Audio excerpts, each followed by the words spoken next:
Muli po nating buksan ang ating mga Biblia.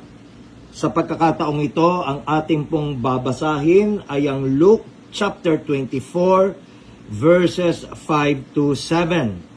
Luke chapter 24, verses 5 to 7. And as they were afraid and bowed down before their faces to the earth, they said unto them, Why seek ye the living among the dead? He is not here, but is risen. Remember how he spake unto you when he was yet in Galilee, saying, The Son of Man must be delivered into the hands of sinful men, and be crucified, and the third day rise again. I pray, may the words of my mouth and the meditation of my heart be pleasing to you, O Lord, my rock and my Redeemer. Amen. Ang tagumpay ng muling nabuhay na si Kristo. Araw po ng linggo, maagang maaga, ang mga babaeng alagad ng ating Panginoon habang nagluluksa ay pumunta sa libingan na ang inaasahan nilang daratnan doon ay isang bangkay. May dala silang pabango na ginagamit po upang magbigay halaga o magbigay respeto sa yumao at mapigil din ang amoy ng pagkabulok ng katawan. Ang iniisip po nila all along, tapos na patay na siya. Ganito rin po ang akala ng tao na ang kamatayan ay hantungan, ang huling hantungan. Dahil sa kasalanan, lahat ng tao nakatali o bihag ng kamatayan. Normal na ang ending ng buhay ay libingan. Yan po ang paniniwala ng marami. Kung wala ang Diyos, wala talagang pag-asa pagkatapos ng kamatayan. Maaalala po natin na nang ilibing si Jesus Christ, si Nicodemus ay nagdala ng mga pabango din ayon sa John 19:39 para po sa parehong dahilan. Ano muli ang dahilan? Magbigay halaga sa yumao at mapigil ang amoy ng pagkabulok ng katawan. Nais sana ipagpatuloy ng mga babae ang ritual na ito. Wala sa hinagap nila na iba ang mangyayari. Ngunit sa halip po na kamatayan ang kanilang masumpungan, ang kanila pong nasaksihan ay buhay. He is not here, but is risen. Hindi po ba ganito rin tayo ngayon sa maraming pagkakataon? Madalas po tayong humaharap sa mga sitwasyon at sino naman ang hindi magugulumihanan sa mga kaganapan sa panahon natin. So muli madalas, humaharap tayo sa mga sitwasyon na napupuno po ng takot, napupuno po ng pag-aalala, pangamba at ligalig ang ating kalooban. Inaasahan na natin ang kabiguan. Inaasahan na natin ang kawalan. Halos parang naiisip na natin na mayroong masamang balita na darating. Ngunit ang muling pagkabuhay po ni Kristo ay nagpapaalala sa atin na ang Diyos ay kumikilos sa gitna ng ating kawalan ng pag-asa. Ang kapangyarihan po ng Diyos ay hindi nalilimitahan ng kung ano lamang ang ating inaasahan. Siya po ay laging higit pa kaysa sa kaya nating isipin at siya'y may lalong kakayahang magdala ng pagbabago higit pa po sa kaya nating hingin. Muli po, nawa tayong mapalalahanan ng titik ng himno, isa sa mga paborito ko, Ye fearful saints, fresh courage take. The clouds ye so much dread are big with mercy and shall not break in blessings on your and shall break in blessings on your head. Judge not the Lord by feeble sense, but trust him for his grace. Behind a frowning providence, he hides a smiling face. Oh, amen. At ito ang atin pong paniniwala, mga kapatid. Ang muling pagkabuhay ay hindi lamang simbolo ng pag-asa. Ang muling pagkabuhay ay hindi lamang pinagmumula ng inspirasyon. Ito ay aktual na gawa ng Diyos na talagang nangyari, na talagang naganap mismo sa kasaysayan. Isa pong tiyak na tagumpay laban sa kasalanan, isa po itong tiyak na tagumpay laban sa kamatayan. Hindi lamang po mula sa spiritual death, kundi maging mula sa physical death. Malinaw po ito sa 1 Corinthians 15:21-22 at sa konteksto nito na ang tinatalakay ay ang bodily resurrection ni Jesus. Si Kristo po ang pinaka-first fruits ng mga nangamatay. Ibig sabihin, siya ang unang bumangon mula sa kamatayan at ito ang garantiya na ang lahat ng mananampalataya ay bubuhayin din niya. O purihin ang Panginoon. Mga kapatid, sa pamamagitan po ng muling pagkabuhay, ipinakita ng Diyos na ang kanyang plano ng kaligtasan ay naganap, na natupad kay Kristo.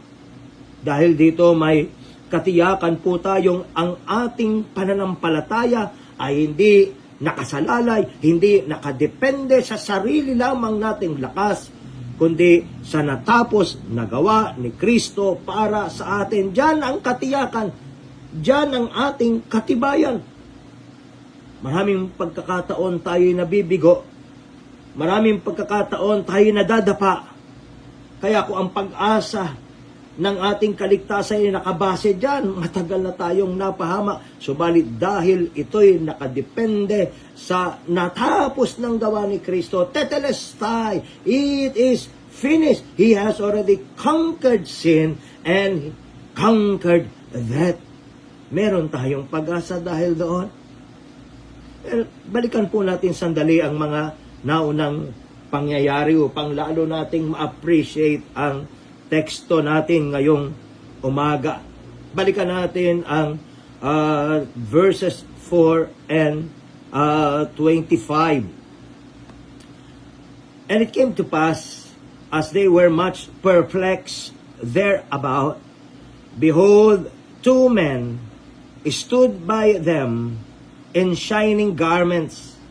And as they were afraid and bowed down their faces to the earth, they said unto them, Why seek ye the living among the dead? Nang pumasok po ang mga babae sa libingan, nalaman nilang wala na doon ang bangkay ni Jesus. Kaya sila po'y lubhang naguluhan. Yan po ang kahulugan ng perfect sa original Greek. Sila'y litong-lito. Hindi nila mahalaman ang kanilang gagawin. Merong hindi sila mapagtugma-tugma. At habang nasa ganun silang kalagayan, habang nadidisorient sila, ang mga babae sa libingan, dalawang lalaking nakasuot ng nakasisilaw na kasuotan ang lumitaw. Ang tanong po ng mga anghel ay straightforward. Bakit ninyo hinahanap ang buhay sa gitna ng mga patay? Ang punto po ay malinaw, mga kapatid. Si Kristo, kung nakinig lamang sila, kung pinag-ukulan lamang sana nila ang mga pangangaral ng ating Panginoon, sapagkat hindi nagkulang ang ating Panginoon ng pagpapahayag at pagpapauna sa kanila kung ano mangyayari sa Kanya, subalit hindi sila attentive. Wala ang isip nila doon. Ang punto po, mga kapatid, ay malinaw. Si Kristo na buhay ay hindi matatagpuan sa libingan. Pero bakit hindi agad naunawaan ng mga alagad at ng mga babae itong bagay na ito? Kasi malungkot mang sabihin, natural sa tao na hindi makita at hindi ma-appreciate ang plano ng Diyos. Alam naman natin na ang Diyos ay marunong sa lahat. Hindi po ba? Alam natin na ang Diyos ay tapat sa lahat ng kanyang mga pangako. Alam natin na ang Diyos ay mabuti, kaya't ang kanyang plano ay mabuti. Walang anumang kamalian, walang anumang kapintasan. Subalit, hindi po ba sa maraming pagkakataon, ginugusto natin na sundin ang kung ano ang mabuti sa ating paningin, kung ano ang mainam sa ating pagtansya, sa halip na maging sensitibo sa kung ano at kung saan tayo ginagabayan ng salita ng Diyos. Kaya hindi lamang ito problema ng mga alagad sa panahon na yon, problema pa rin natin yan sa panahon natin ngayon. At kahit paulit-ulit na pong sinabi ni Jesus na siya'y mamamatay at muling mabubuhay, halimbawa doon sa Mark 8:31 at ganun din sa Luke 9:22, hindi pa rin po nila talagang mag-grasp. Ang isip nila nakatuon lamang sa nakikita. Kumbaga, kung patay, tapos na. Kaya kahit kasama nila si Jesus, hindi pa rin nila maunawaan ang kanyang mensahe. Oo, naririnig nila mismo mula sa kanya na siya'y magdurusa, na siya'y itatakwil, na siya'y ipapako, at muling mabubuhay. Kaya nga ang tanong ng mga anghel, bakit ninyo hinahanap ang buhay sa gitna ng mga patay? Hindi ba ninyo naalala? Hindi ba malinaw sa inyo na oo, siya'y mamamatay, ngunit muli siyang mabubuhay? Pero hindi nila kayang tanggapin Hindi po nila kayang iproseso yung ideya na yon. Isang magandang halimbawa nito ay natala dito sa Matthew chapter 16, verses 21 to 22. From that time forth began Jesus to show unto his disciples how that he must go unto Jerusalem and suffer many things and be killed and be raised again the third day. Then Peter took him and began to rebuke him, saying, Be it far from thee, Lord, this shall not be unto thee. Hindi pwedeng mangyari ito, Panginoon, sa iyo. Pansinin niyo yung naglalabang pag-iisip. Hindi handa, hindi gaya si Peter na i-honor ang salita ng Panginoon, na pailalim sa kalooban ng Panginoon, dahil may sarili siyang pagtanaw, may sarili siyang pagtansya sa mga bagay-bagay.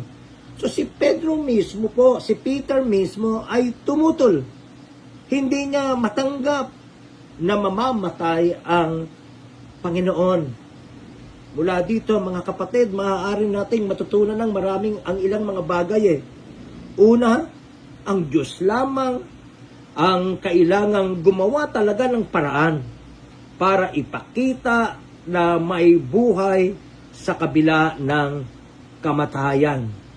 Pangalawa, siya rin lamang ang may kakayahang magpahayag ng iwaga ng muling pagkabuhay na hindi kayang abutin, na hindi kayang arukin ng isip ng tao. Mahihirapan silang isipin na ang isang namatay na ay muling mabubuhay.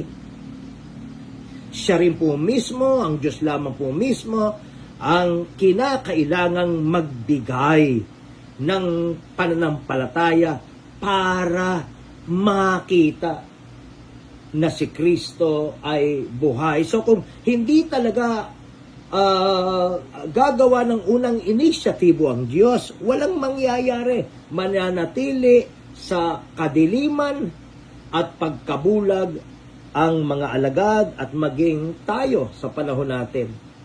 Sabi nga po ni Paul doon sa 1 Corinthians chapter 2 verse 14, "But the natural man receiveth not the things of the Spirit of God, neither can he know them because they are spiritually discerned." Well, moving on, verse 6.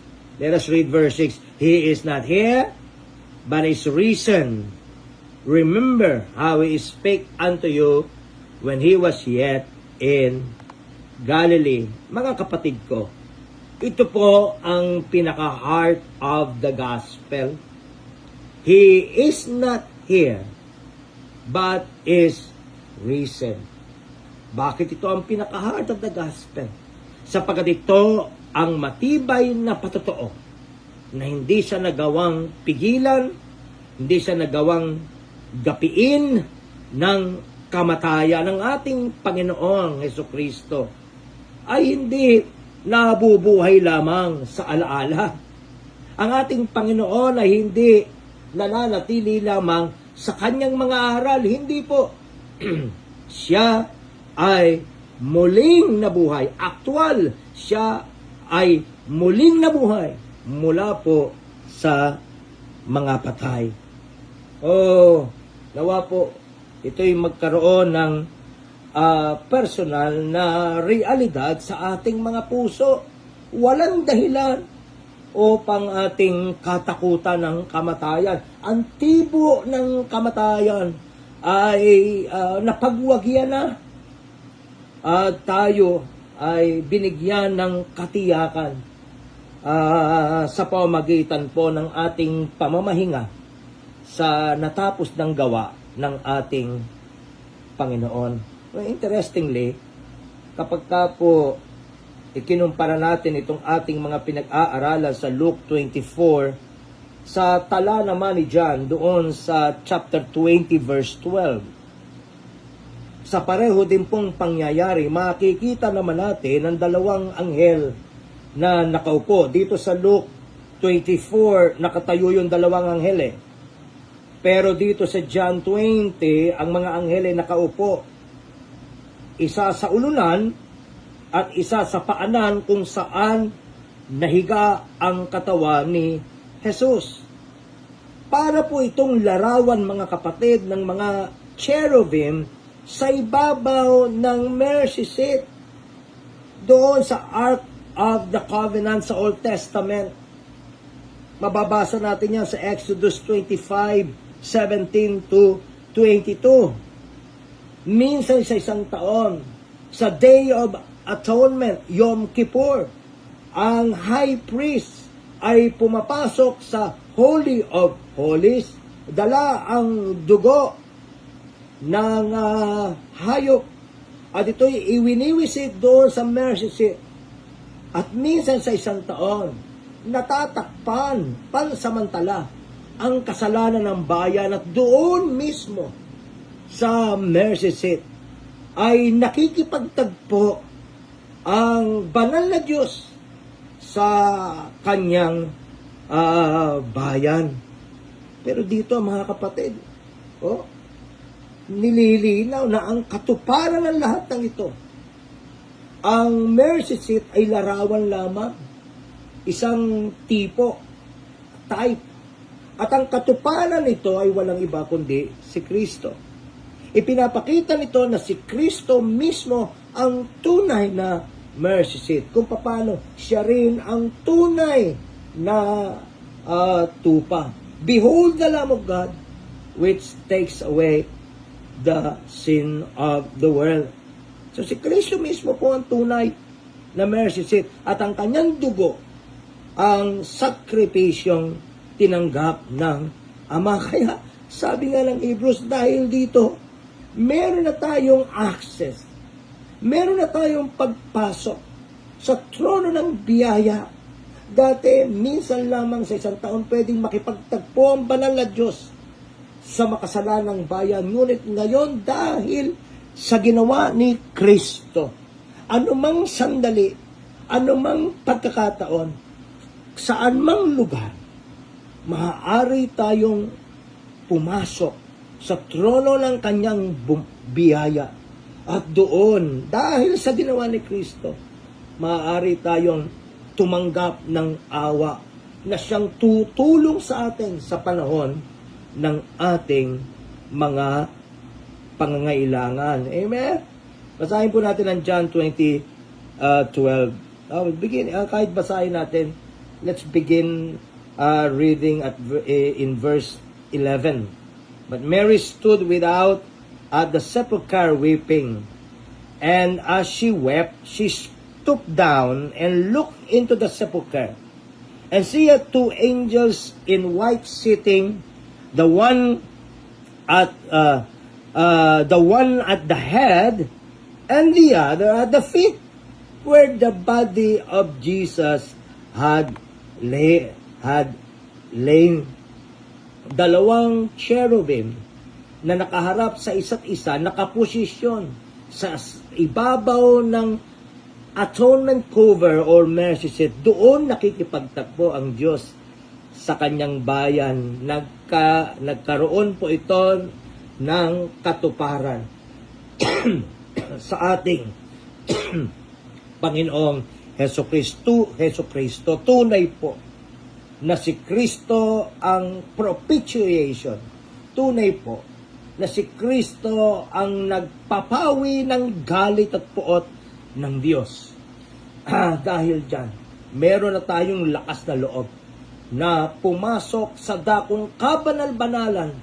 Pwede na tayong lumapit sa Diyos sa panalangin at tumanggap ng awa, ng biyaya mula sa Kanya. Mga kapatid, ito po ang sentrong mensahe ng Ebanghelyo. Pagkatapos ito, naupo na po si Kristo ayon sa Hebrews chapter 1, if I remember it right, in verse 3. Naupo na po siya sa kanan ng Ama na ang ibig sabihin na pagtagumpayan niya.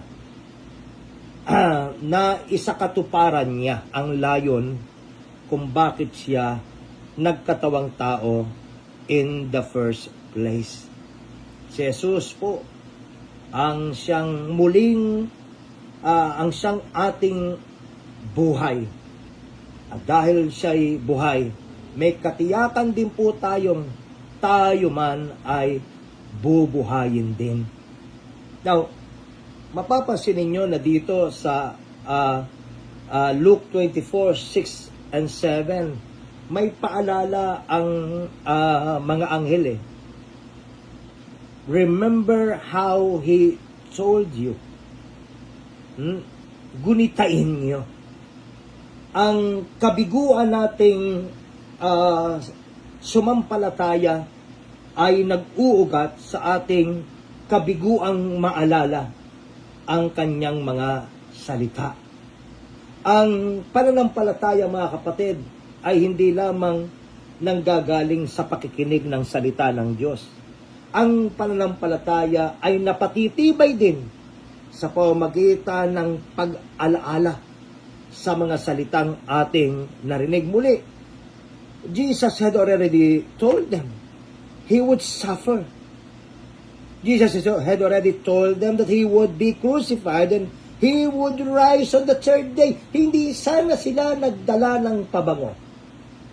Hindi sana sila nag-isip na kailangang pigilan ang tuluyang pagkabulok ng namatay na katawan kung naalala lamang nila ang salita ng ating Panginoon. Hindi ako mananatiling patay. Ako'y muling mabubuhay. Oo, mga kapatid, kung meron mang binibigyang diin ang mga katotohanan ito, iyan ay walang iba kundi ang reliability ng mga pangako ng ating Panginoon. gaano man ang panahong lumipas, ang ating Panginoon ay totoo sa lahat ng kanyang mga pangako. Siya ay totoo sa lahat ng kanyang salita. Bakit hindi natin magawang mamahinga? Bakit hindi natin magawang manali?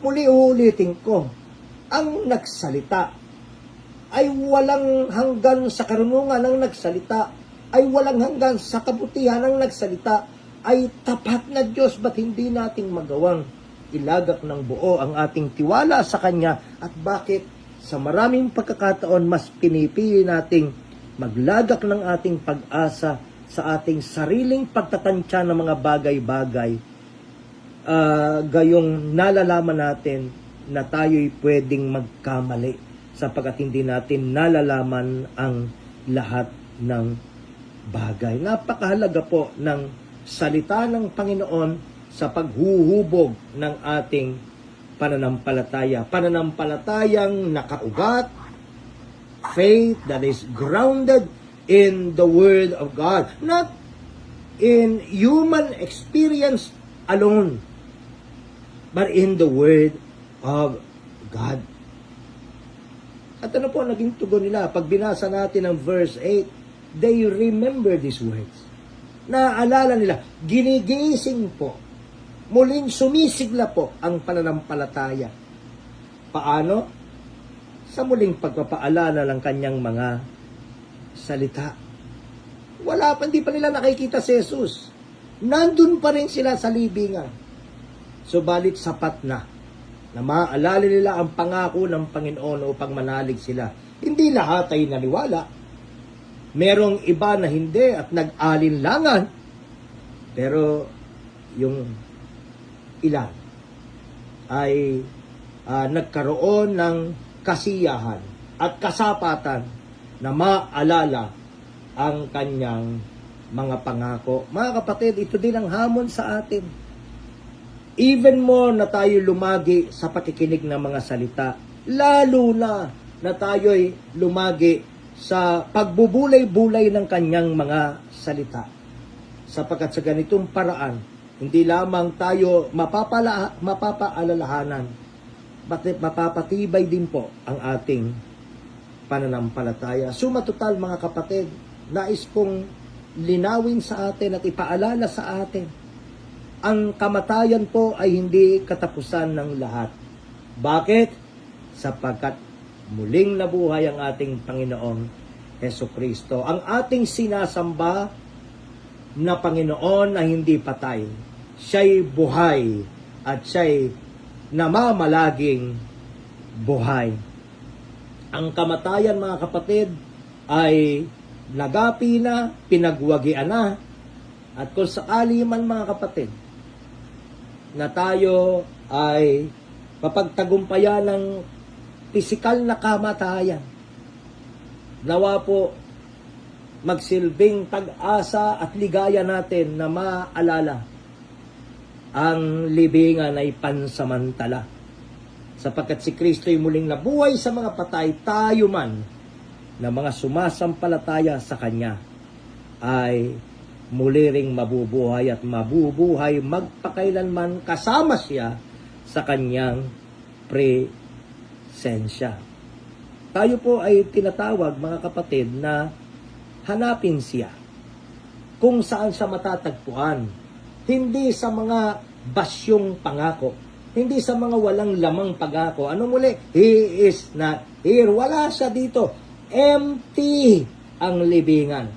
Sa maraming pagkakataon, ito'y larawan din mga kapatid ng maraming ibang mga bagay na basyo din kung wala ang ating Panginoong Hesukristo doon. Balik tayo sa Kanyang salita. Bumalik tayo sa Kanyang gospel. At sa pananampalataya mga kapatid, lumago tayo at magsitibay. Purihin ang Panginoon. God bless us all.